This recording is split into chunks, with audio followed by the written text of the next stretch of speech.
রব্বুল আলামিন মা বাবাকেও দায়িত্ব দিয়েছে। ইসলাম বলে যারা মা বাবা হয়েছো, দাম্পত্য জীবন গড়েছো, ছেলে আল্লাহ দেয়, মেয়ে দেয়, যেটাই দেয় আল্লাহর শুকরিয়া আদায় করার দরকার আছে রাড়াই। মা বাবার প্রথম দায়িত্ব ছেলে হোক মেয়ে হোক শুকরিয়া করবে কার? কারণ ছেলে দেয় কে? মেয়ে দেয় কে? ছেলে মেয়ে দুইটাই দেয় কে? আবার কাউকে আল্লাহ নিঃসন্তান বানিয়ে রাখে, মানে ছেলেও দেয় না মেয়েও দেয় না, তিনি কে? জোরে বলেন। রব্বুল আলামিন বলেন ইয়াহাবু লিমান ইয়াশাউ ইনাসা ওয়া ইয়াহাবু লিমান ইয়াশাউ যুকুর। আমি যারে চাই ছেলে দেই, আমি যারে চাই তারে মেয়ে দেই, যারে চাই ছেলে মেয়ে দুইটাই দেই, আবার যারে চাই ছেলেও দেই না মেয়েও দেই না। এমন লোক সমাজে আছে না নাই? তাহলে বাবা মার প্রথম দায়িত্ব ছেলে হোক মেয়ে হোক আপনারা খুশি হইতে হবে। কিছু লোক আছে ছেলে হইলে গ্রামের সবাইরে মিষ্টি খাওয়ায়, মেয়ে হইলে মেয়ে যে হইছে এটা শোনায়ও না, আছে না নাই? বিশ্বনবী বলেন এগুলো এমন লোক যাদের মধ্যে জাহেলিয়াত আছে। কারণ খয়রুকুম মান বুকিরা বিল উনসা, যেই ঘরের প্রথম সন্তানটা মেয়ে ওই ঘরটারে বরকত দিয়ে ভরে দেয় কে? জোরে বলেন। এক নাম্বার দায়িত্ব আপনি খুশি হবেন, শুকরিয়া করবেন। দুই নাম্বার দায়িত্ব ছেলে হোক কিংবা মেয়ে হোক, হওয়ার সাথে সাথে কানের সামনে যে আজান দিবেন, কি দিবেন?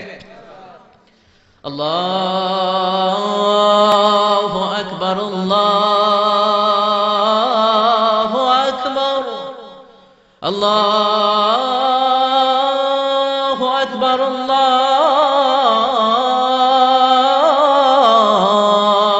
আকবার, পড়েন আল্লাহু আকবার। এখন ছেলে হইছে মেয়ে হইছে, আজান দেওয়ার জন্য মুয়াজ্জিন সাহেবরে টোকায়, আছে না নাই? ইমাম সাহেবরে টোকায়, আছে না নাই? বিশ্বনবীর প্রথম নাতিটার নাম ছিল হাসাইন। দুই নাতি তো, বড় জনের নাম হাসান, ছোট জনের নাম হাসান। জন্ম হওয়ার সাথে সাথে বিশ্বনবী ঘরে ঢুকে দুই কানের মধ্যে হাত লাগিয়ে হাসানের কানের সামনে দাঁড়িয়ে বিশ্বনবী নিজে আজান দিয়েছেন। এই জন্য নিজের ছেলে হলে নিজে আজান দিবেন, অথবা আপনার নাতি হইলে দাদা হিসেবে আপনি আজান দিবেন, আপনার ভাতিজা ভাতিজি হয়েছে চাচা হিসেবে আপনি আজান দিবেন। ইমাম সাহেবরে টোকানোর দরকার নাই। একজন মুসলমান হিসেবে সবার ভালো করে আজান একামত জানার দরকার আছে না নাই? তাহলে ছেলে হোক মেয়ে হোক খুশি হবেন, এটা হলো প্রথম দায়িত্ব বাবা মার। যত মায়েরা, আমার মাইকের আওয়াজ যদি আপনাদের কানে যায় মায়েরা শোনেন, আর বাবা যারা এসেছেন মনোযোগ দিয়ে শোনেন। এক নম্বরে বাবা মার দায়িত্ব প্যারেন্টিং, এটারে বলে parenting, how to rare up your children, কেমন করে ছেলে মেয়েদেরকে বড় করবেন এই ব্যাপারে ইসলামে দিক নির্দেশনা আছে না নাই? এক নম্বরে ছেলে হোক মেয়ে হোক শুকরিয়া কার? দুই নম্বরে ছেলে হওয়ার সাথে সাথে মেয়ে হওয়ার সাথে সাথে আজানের দরকার আছে না নাই? তিন নম্বরে সপ্তম দিনে ছেলে হোক মেয়ে হোক আকিকা দিবেন। ছেলে হলে দুইটা ছাগল, মেয়ে হলে একটা ছাগল, সপ্তম দিনে দিবেন। কততম দিনে? অনেকে কুরবানির সাথে দেয়, কুরবানির সাথে নয়, সপ্তম দিনে দিবেন। এখন দিতে পারেন নাই পরে কুরবানির সাথে বন্ধ সময় দেন, ওটা আলাদা কথা, কিন্তু দেন নিয়ম হচ্ছে সুন্নাহ হচ্ছে সপ্তম দিন। কততম দিন? বিশ্বনবী বললেন কুল্লু গুলামিন রাহিনাতুন বিআকিকাহ তুযবাহু আনহু ইয়াওমা সাবিহি, প্রত্যেক বাচ্চাকে আকিকা দিতে হয় তার সপ্তম দিনে। তারপরে ইউসাম্মা ফিহি, সপ্তম দিনে তার একটা নাম রাখতে হয়। তারপরে ইহলাকু রাসুহু, তার মাথা কামিয়ে ফেলতে হয়। ছোট ছোট চুল থাকে না, নিউ বর্ন বেবি, নতুন বাচ্চার মাথায় হালকা হালকা পাতলা চুল থাকে, এগুলোকে আপনি হলক করে দিবেন, শেভ করে দিবেন। তাহলে সপ্তম দিনে তিন কাজ। এক নম্বরে আকিকা, এক নম্বরে কি? সবাই বলেন। এক নম্বরে দুই নম্বরের নাম রাখা, দুই নম্বরে কি? কি নাম রাখবেন? Brush fire. এক ভাতিজার বাড়িতে নাকি চাচা আসছে বেড়াইতে, তো ভাতিজা আপ্যায়ন করাইতেছে। চাচা কয় কতদিন পরে তোমার সাথে দেখা, তোমার ছেলে হইছে একটা মেয়ে হইছে একটা, আমি তো চিনি না, ডাক দাও না। ডাক দিছে ব্রাশ ফায়ার। চাচা মনে করছে আসল ব্রাশ ফায়ার, এটা মনে করে চাচা দিছে দৌড়। ভাতিজাও চাচারে ধরার জন্য দৌড়, চাচাও দৌড়ায় ভাতিজাও দৌড়ায়। চাচা কয় ভাতিজা বয়স আমার 70-80, তুই আমার ব্রাশ ফায়ার করিস না। ভাতিজা বলে চাচা এটা ওই ব্রাশ ফায়ার না, আমার ছেলের নাম ব্রাশ, মেয়ের নাম ফায়ার। তো এই ব্রাশ ফায়ার এই জাতীয় নাম রাখবেন। আহাব্বুল আসমা ইলাল্লাহ আব্দুল্লাহ আব্দুর রহমান, আল্লাহর কাছে সবচেয়ে প্রিয় নাম আব্দুল্লাহ আব্দুর রহমান, এগুলো রাখবেন। নবীদের নামগুলো রাখবেন, কোরআন থেকে চুজ করে নাম রাখবেন, সাহাবাদের নাম রাখবেন। তাহলে ছেলেগুলোর আল্লাহ আল্লাহ বানাই দিবে কে? আর ব্রাশ ফায়ার রাখলে ব্রাশ ফায়ারের মতোই হবে, ঠিক কিনা? বিভিন্ন সমাবেশে এরা বোমা মারবে, ককটেল বোমা মারবে, হত্যা করবে, ডাকাতি করবে, ছিনতাই করবে, মেয়েদের ওন্না ধরে টানাটানি করবে, জোরে কোন ঠিক কিনা? এজন্য সপ্তম দিনে তিন কাজ। এক নম্বরে আকিকা করা, কি করা? দুই নম্বরে নাম রাখা, কি রাখা? তিন নম্বরে মাথার চুল ফেলে দেয়া, কি করা? তারপরে ইসলাম বলে 2 বছর ছেলে হোক মেয়ে হোক দুধ খাওয়ানোর ব্যবস্থা করবা। কোরআনের মধ্যে এই আদেশ আছে না নাই? ওয়াল ওয়ালিদাতু ইউরদি'না আওলাদাহুন্না হাওলাইনি কামিলাইনি লিমান আরাদা আন ইউতিম্মার রাদাআ। ছেলে হোক মেয়ে হোক 2 বছর দুধ খাওয়াবা। অনেক মা আছে দুধ খাওয়ায় না, ফিডার খাওয়ায়, বডি ফিটনেস নষ্ট হয়ে যাবে, এরকম মা আছে না নাই? দুধ খাওয়াতে চায় না, ফিডার খাওয়ায়, ল্যাকটোজেন খাওয়ায়, সিরিয়ালাক খাওয়ায়, ডানু খাওয়ায়। ডানু কি খাওয়ায়? তো এই জন্যই তো বলায় তোমার বৃদ্ধাশ্রমে দিয়ে আসে। যদি দুধ খাওয়ায় না, যে তুমি ছোটবেলায় কষ্ট তো সহ্য করেন না, আপনার বৃদ্ধাশ্রমে দিবে না তো কোথায় দিবে? মায়ের যে শাল দুধটা, বাচ্চা জন্ম নেওয়ার পরে যে শাল দুধটা আসে, এটার মধ্যে যে কত ধরনের পুষ্টিগুণ আছে, ফুল অফ নিউট্রিশন, খুব উন্নত মানের রিচ নিউট্রিশন দিয়ে আল্লাহ এটাকে তৈরি করেছে। আপনার বিভিন্ন ধরনের রোগের প্রতিষেধক ভ্যাকসিন আল্লাহ এটার ভিতরে ঢুকিয়ে দিয়েছে। এটা যে খায় না, তার মেধা শক্তি খুব দুর্বল, তার কোনো মেধাই নাই, মনে রাখতে পারে না কিছু, সব ভুলে যায়। আমি আমার মায়ের দুধ খাইছি মাত্র 2.5 মাস, এজন্য আমি কিচ্ছু মনে রাখতে পারি না, সব ভুলে যাই। বাস্তব কথা। আপনি মায়ের দুধ যদি কেউ 2 বছর খায়, টানা 2 বছর খেতে পারলে তার মেধা হবে প্রচন্ড মেধা। এই ছেলে ইনফেরিয়রিটি কমপ্লেক্সে ভুগবে না, ইনসেফটিতে ভুগবে না। অনেক মায়েরা অসুস্থ হয়ে যায়, এজন্য খাওয়াতে পারে না, সেটা ভিন্ন ব্যাপার।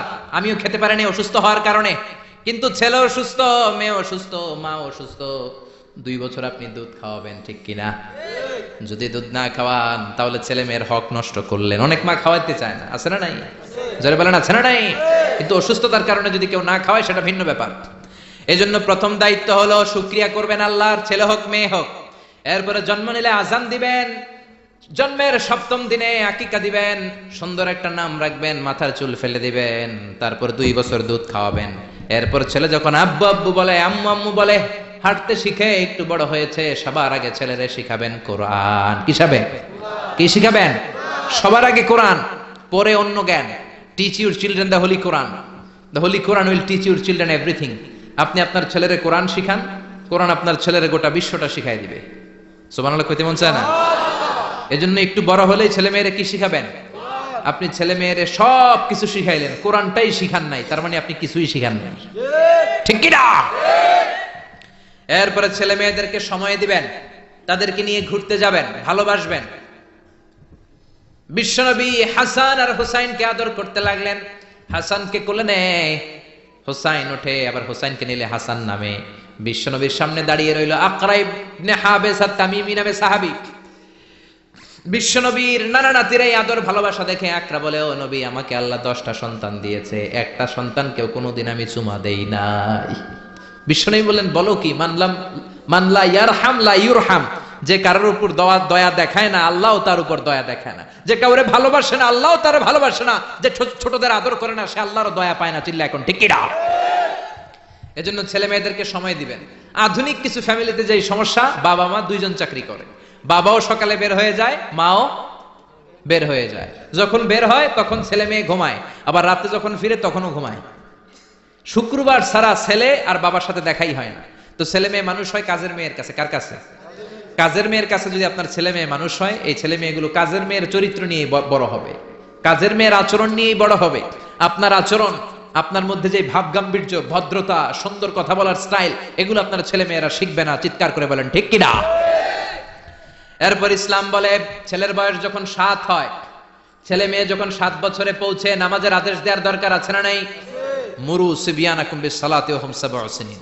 ছেলে মেয়ের বয়স যখন 7, নামাজের আদেশ দাও। যখন 10, ধমকায় হলেও, শাসন করে হলেও নামাজে নিবা।